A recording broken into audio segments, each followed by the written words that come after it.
Somewhere tonight, in a quiet moment that has nothing quiet about it, on the inside, a man is sitting with a thought he cannot get rid of. Not a complicated thought. Not the kind that requires analysis or careful consideration or the weighing of options. The simplest kind, the kind that arrives fully formed and refuses to be replaced by anything else regardless of what else is offered to it. The thought is you, specifically, completely, with the particular intensity of something that has moved past wanting into the territory of needing you. The way you look, the way you think, the way you speak and move and occupy space and bring the specific quality of everything you are into every room you enter, the way you have taken up residence in his mind without asking permission and made yourself so completely at home there that he has stopped trying to find the exit and started wondering instead what it would take to make the residency permanent. He has to have you. That is the thought. Exactly as plain and as consuming as that, not wants, has to. The specific language of a desire that has passed through preference and wish and hope and arrived at something that feels from the inside more like gravity than like choice. The pulling of a thing toward another thing, because the nature of both things makes the pulling inevitable. And the reason I am bringing this to you today, the reason this reading exists, the reason these cards came out with the force and the heat that they did when I connected to your energy is that his passion is not a background thing right now. It is not the low, sustained, I carry this quietly kind of passion that a person lives with indefinitely without it producing any particular urgency. It has peaked in the way that certain things peak, not in diminishment, but in pressure.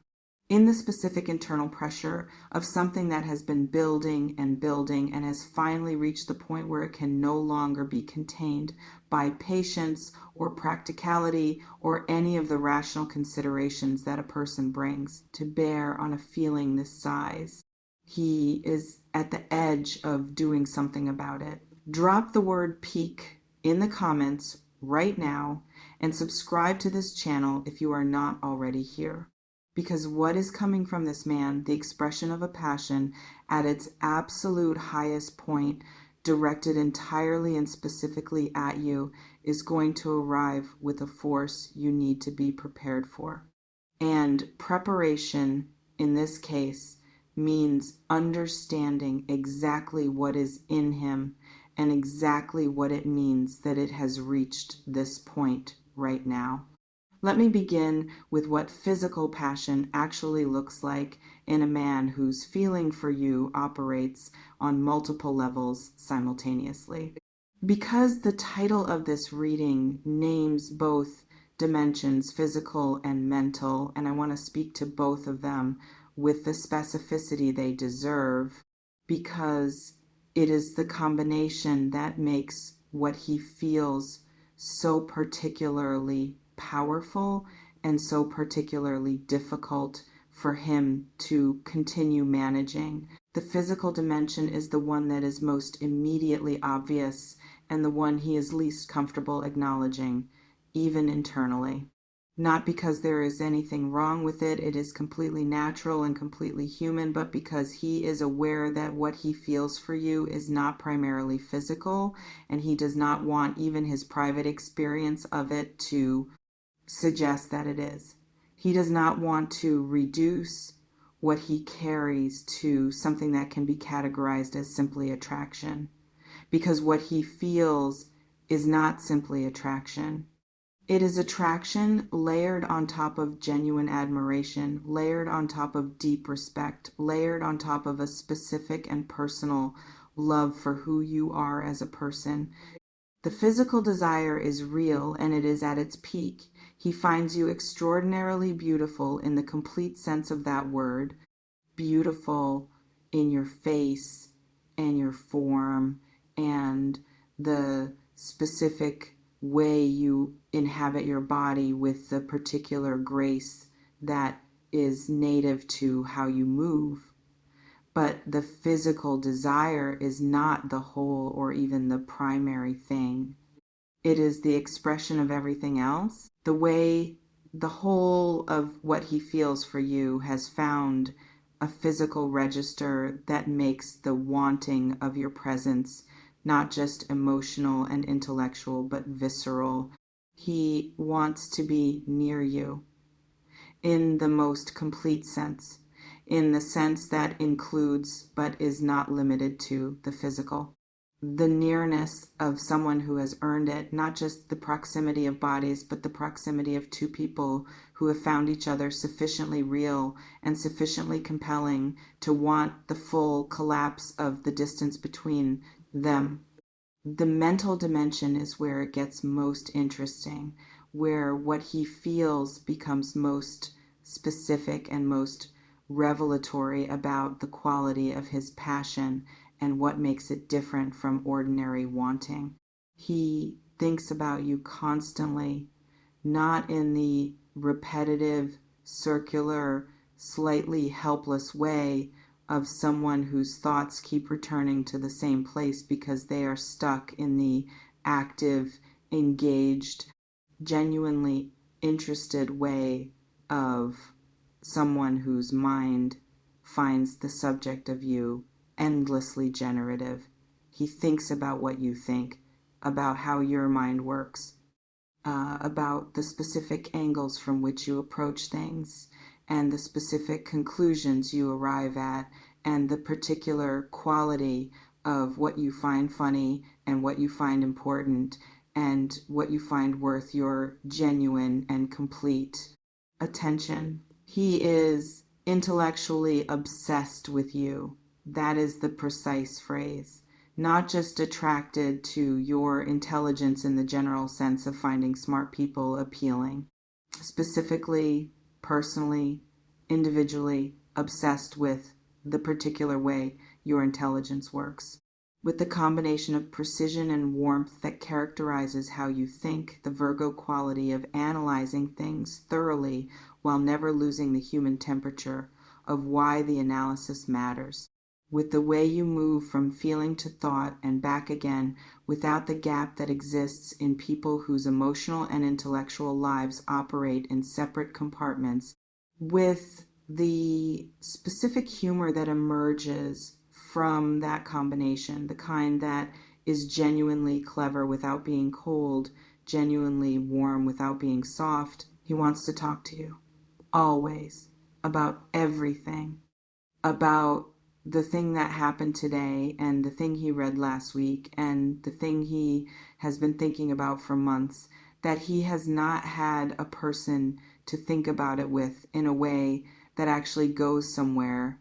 He has identified you as that person, the one whose mind is worth bringing things to, the one whose response he actually wants to hear rather than simply wants to receive. The one who would not just hear what he says, but understand what he means and respond to the meaning rather than just the words. That intellectual wanting layered on top of everything else, combined with the physical, combined with the emotional, combined with the genuine admiration and the deep respect and the specific love is what has brought his passion to its peak. The totality of it, the completeness of a desire that operates in every dimension simultaneously. Now let me describe what the peak actually feels like from inside his experience. Because peak is a word that implies a summit, the highest point of something, and I want to make sure you understand what it means for a feeling to be at its highest point rather than its ordinary level. It means that containment is no longer a comfortable option. Whatever level of management he has been applying to this passion, whatever degree of discipline and patience and strategic weighting he has been bringing to the question of how and when and whether to express the full extent of what he feels that management has become genuinely difficult in a way it was not before. Not impossible. He is a person capable of significant discipline when he decides it is required, but costly in a way it was not before. The gap between what he feels and what he is showing has become large enough that maintaining it takes active effort and produces real discomfort. He thinks about you, and the thought is immediately accompanied by an urgency that was not previously part of the experience. The urgency of someone who has identified something they want and who has waited long enough and who is becoming, with every passing day, less interested in the reasons to continue waiting. The reasons were always somewhat thin. They had to do with timing and circumstance and the particular caution of a person who has learned that things worth wanting are worth approaching correctly. But the reasons are thinning further. The passion is louder than the reasons.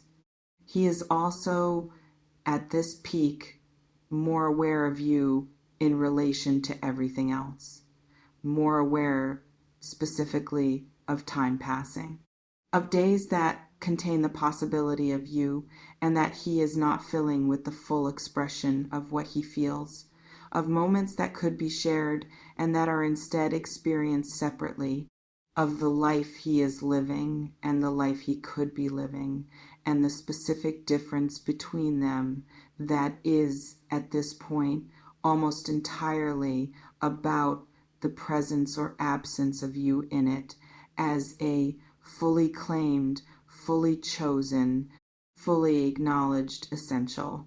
That awareness of time, of what is passing, of what is possible, of the particular cost of continuing to wait is what has brought him to the edge of action, not impulsiveness, readiness.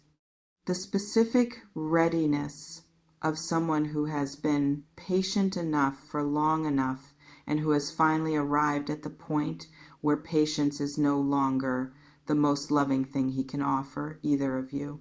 Let me speak to what he specifically loves about you, because the passion is not generic. It is specific to you, to the particular combination of what you are, and naming the specifics will help you receive what he brings with the full understanding of what it is responding to. He loves your mind first. I have said this already, but I want to go further into it because the love of your mind is the foundation on which everything else is built, and it is more complete than you may realize. He does not just find you intelligent. He finds you trustworthy in the way that intelligence makes a person trustworthy to tell him the truth, to give him a genuine response rather than a strategic one, to disagree with him when she disagrees rather than agree because agreement is easier or more comfortable or more likely to produce a desired effect. He trusts your thinking. And for a man whose inner circle of genuine trust is small, that trust is not a small thing. He loves your standards, the specific, quietly held, completely non-negotiable standards that inform everything you do, how you treat people, how you do your work, what you will and will not accept, the quality you bring to things that matter to you. He does not experience these as demands made on him. He experiences them as evidence of character, as the clearest possible signal that what he is dealing with is the real thing, a person with a genuine interior architecture that is not subject to compromise based on what is convenient or popular or likely to make other people comfortable. He loves your warmth. This one surprises people who do not know Virgo well, who see the precision and the high standards and the composed exterior and conclude that the warmth must be conditional or limited or reserved for exceptional circumstances. He knows better. He has been in the orbit of your warmth long enough to understand that it is one of the most defining things about you, that underneath the composure is a person who cares deeply, specifically, with the thoroughness that Virgo brings to everything who loves the people she loves, with a completeness and an attentiveness that is unlike anything he has encountered in people who wear their warmth more visibly on the outside. He loves, perhaps most of all, the combination, the specific, unrepeatable, completely individual combination of all of it, the mind and the warmth and the standards and the passion and the humor and the depth and the composed exterior that contains an interior so rich. It still surprises him when it surfaces. He has not met another combination like it. He has stopped expecting to. He has started instead doing something much more productive with that recognition. He has started figuring out what to do about it. What does a man at the peak of this kind of passion do next? What does the expression of it look like when it finally moves from his interior into the space between you? He comes toward you with a directness that might surprise you, given whatever has characterized the dynamic between you until now. Because a man at the peak of something, at the point where patience has given way to urgency and management has given way to readiness, does not approach the expression of that thing with the careful, measured, let's see how this is received quality that earlier stages of feeling tend to produce. He comes with clarity, with the specific, unambiguous, this is what I feel and this is what I want, clarity of someone who has done the internal processing already and is now simply communicating the results. There will be a quality to how he looks at you that is different from before. More direct, less willing to soften or deflect or redirect toward something less exposing. He will look at you in a way that tells you something before he has said a word, that communicates the full presence of what is in him without the management that previously kept it slightly below visibility. That look, when you encounter it, is going to produce something in you, a recognition, the specific recognition of someone being fully seen by someone who is fully present in their own seeing. He will say things that are more honest than what he has said before, more specific, more willing to be vulnerable in the way that men who feel deeply but manage carefully become willing to be vulnerable when the management has become insufficient, when what they feel is simply too large and too real and too present to be adequately represented by anything less than the full truth of it. And he will ask for something, not demand ask, with the specific respect of someone who understands that what he wants requires your willing participation and who would not have it any other way. Who wants the yes to be genuinely yours, who has enough genuine admiration for who you are to want your agency in this to be complete. He is going to ask for you, to have you, to claim you in the most complete and honorable and adult sense of that word as a person who has chosen you deliberately, who wants you physically and mentally and in every other dimension simultaneously, who is prepared to bring the full weight of his passion and his respect and his genuine love to the project of being with you in the way that both of you deserve. There is something I want to say to you directly, something that lives underneath all of this and that is worth naming plainly before we close. You have probably been aware of this man's feeling in some form, not aware of the full extent of it, the peak quality, the completeness, the specifically physical and mental simultaneity of it, but aware of something, a quality in how he is with you that is different from ordinary, a direction in his attention that has a destination you have been sensing but not quite naming, a warmth that is slightly more specific than warmth tends to be when it does not have a specific object. You have been right about what you were sensing. The reading is confirming it. What you have felt at the edges of your awareness around this man is not a misread or a projection. It is accurate perception of something real. And what is coming, the expression of a passion at its absolute peak from a man who has finally arrived at the point of being unable to continue managing what he feels in the private space of his own interior, is going to make that accuracy undeniable. What I want to encourage you to do before it arrives is to give yourself permission to receive it, the full version, not the managed, protect myself just in case version, not the receive it at arm's length until I am certain version, the open version, the version of receiving where you are fully present and fully honest and fully willing to let what lands actually land. Because a man bringing you his passion at its peak, bringing you the physical and the mental and the emotional and the everything simultaneously of what he feels, is bringing you something that deserves your complete presence in the receiving of it. Not because you owe him anything, because you deserve to be fully in a moment this real, to let something this genuine land with the full force of what it is, rather than the diminished version your caution would reduce it to. Be in the moment when it arrives. Let it be as big as it is. And then let yourself feel what you feel in response to it, without immediately managing that feeling into something more convenient. You are allowed to want him back, in the physical and the mental and the everything simultaneously way, in the I have to have him way that mirrors exactly what he feels. You are allowed to let this be mutual. Tell me in the comments, did you feel the heat of this reading, the specific physical quality of a passion, the strong coming through the cards?